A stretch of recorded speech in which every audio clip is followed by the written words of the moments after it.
എല്ലാവർക്കും പുതിയൊരു വീഡിയോയിലേക്ക് സ്വാഗതം. പഴയ കാലത്ത്, അതായത് പണ്ട് കാലത്ത് ഇന്നത്തെ പോലെ ആവശ്യ സാധനങ്ങൾ വാങ്ങാനോ ഇഷ്ടമുള്ളതൊക്കെ വാങ്ങി കഴിക്കാനുള്ള പണമോ ഒന്നുമില്ലാതിരുന്ന കാലത്ത് നമ്മുടെ അപ്പൂപ്പൻ അമ്മൂമ്മമാരൊക്കെ പാടത്തും പറമ്പിലും വിളയുന്ന പച്ചക്കറികളും ഇലവർഗ്ഗങ്ങളും ഒക്കെയാണ് ആഹാരമാക്കിയിരുന്നത്. അതുകൊണ്ടാണ് അവരിപ്പോഴും മരുന്നുകളുടെ സഹായമില്ലാതെ ആരോഗ്യത്തോടെ ഇരിക്കുന്നത്. അന്നു മുതൽ ഇന്ന് വരെ പലയിടത്തും ഉപയോഗിച്ചുകൊണ്ടിരുന്നതും എന്നാൽ ഇപ്പോൾ പലരും മറന്നുപോയതും അവഗണിച്ചതുമായ 2 ഔഷധ സസ്യങ്ങൾ പാകം ചെയ്യുന്ന രീതിയാണ് ഇന്ന് നിങ്ങളുടെ മുമ്പിൽ എത്തിക്കുന്നത്. 1 വയൽച്ചുള്ളി, 2 ചുരുളി. ഇന്ന് നമ്മൾ ആദ്യം ഉണ്ടാക്കാൻ പോകുന്നത് വയൽച്ചുള്ളി തോരനാണ്. അതിനായി നമ്മളിതാ പാടത്തേക്ക് പോവുകയാണ്. കേരളത്തിലെ വയൽ തടങ്ങളിലും തോട്ടുവക്കിലുമൊക്കെയായി സുലഭമായി കണ്ടുവരുന്ന ഒരു ഔഷധ സസ്യമാണ് വയൽച്ചുള്ളി. കാരച്ചുള്ളി, നീർച്ചുള്ളി എന്നും ഇതിന് പേരുണ്ട്. ഇതിൻ്റെ ശാസ്ത്രീയ നാമം ആസ്ട്രഗാൻഡ ലോംഗിഫോലിയ എന്നാണ്.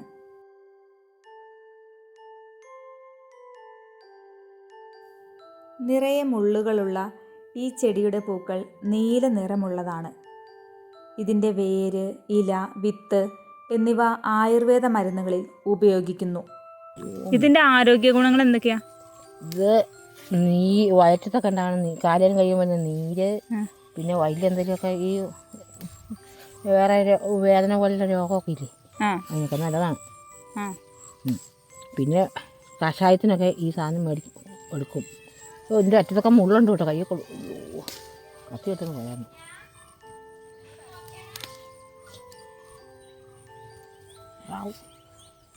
മുള്ളല്ലേ? അതല്ലേ വയൽച്ചുള്ളി. ഇതിന് വേറെ എന്തെങ്കിലും പേരുണ്ടോ?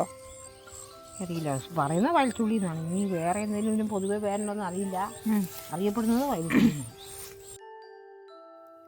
വാതത്തിനും മൂത്രാശയ സംബന്ധമായ അസുഖങ്ങൾക്കും മഞ്ഞപ്പിത്തം, കരൾ രോഗങ്ങൾ എന്നിവയ്ക്കും ഔഷധമായി ഇത് ഉപയോഗിക്കാറുണ്ട്. ആസ്മയ്ക്ക് ഇതിൻ്റെ വിത്ത് പൊടിച്ച് തേനിൽ ചാലിച്ച് കഴിക്കാറുണ്ട്.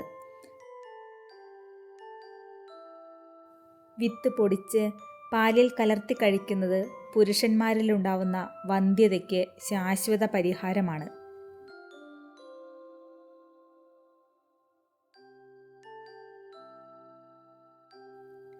നമ്മളിതാ അരിയാണ്. ചെറുതാക്കി വേണം അരിയാൻ വേണ്ടിയിട്ട്. അതിൻ്റെ തണ്ടിന് ചെറിയൊരു മൂപ്പുണ്ട്, എന്നാലും കുഴപ്പമില്ല, അത് വെന്ത് പൊയ്ക്കോളും. ഒരു 5 മിനിറ്റും കൂടെ കൂടുതൽ നേരം വെച്ചാൽ മതി.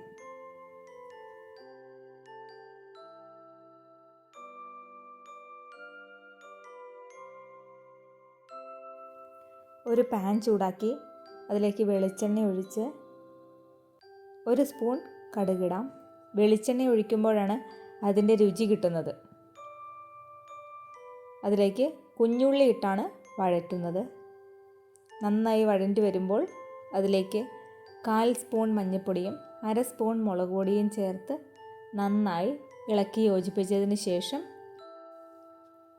അരമുറി തേങ്ങ ചിരവിയത് ഇട്ടതിന് ശേഷം നന്നായി ഇളക്കാം. മഞ്ഞൾപ്പൊടിയുമായി തേങ്ങ യോജിപ്പിച്ചതിന് ശേഷം 1/2 സ്പൂൺ ഉപ്പിട്ട് കൊടുക്കാം.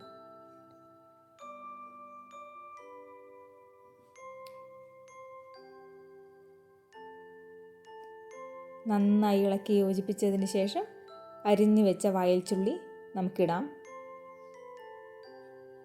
1/2 ഗ്ലാസ് വെള്ളം ഒഴിക്കുന്നുണ്ട്.